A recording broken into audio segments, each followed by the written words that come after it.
story now. A desperate search for 5 contractors kidnapped in southern Iraq is still coming up empty. But today, a claim of responsibility. A video is out, purportedly from a Shiite group that says it took the 4 Americans and 1 Austrian. It's airing on an Iranian-run news station. Now, the video doesn't show the contractors, and CNN cannot independently verify its authenticity. Now, Thursday's kidnapping near Basra is chilling for the thousands of American families who have a loved one working in Iraq. But it is a nightmare come true for friends and relatives of the missing contractors. One of them is Paul Reuben. CNN's Ed Lavandera spoke with his family. I came home from work. I was really tired, and I found this note on my door. This little scrap of paper has never meant so much to Johnie Reuben, left by her son when he was just a high school senior.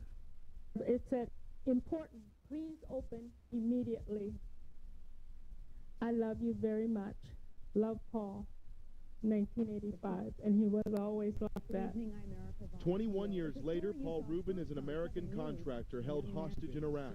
This simple note is one of the few things that brought a smile to her face as we talked with her and his sister in their Minneapolis home. I thought about him so much last night. I wondered if he's cold, if he's hungry, if he's injured, or if he's here. Before heading to Iraq, Paul Reuben spent 8 years working as a police officer in a Minneapolis suburb. 3 years ago, he was lured by high-paying security contractors to work in Iraq. His family says the longer he stayed, the more he loved the work. But a week ago, Paul called to say he was done and that he'd be home in a few days. The job was becoming too dangerous, too violent. Paul's family could sense something had changed. I always saw his strength every time when he could admit that part of that fear that was the reality fear, but not let it overtake him. Paul Reuben's family says they're receiving updates from the U.S. State Department, but there's little information, leaving them fearful and upset. I cry in spurts, and I just hope that my brother, whom I love very much, comes home safe and sound. To those holding Paul Reuben hostage, his mother pleads for mercy. If there's any goodness or kindness left, or anything that you can show a fellow man, to show it.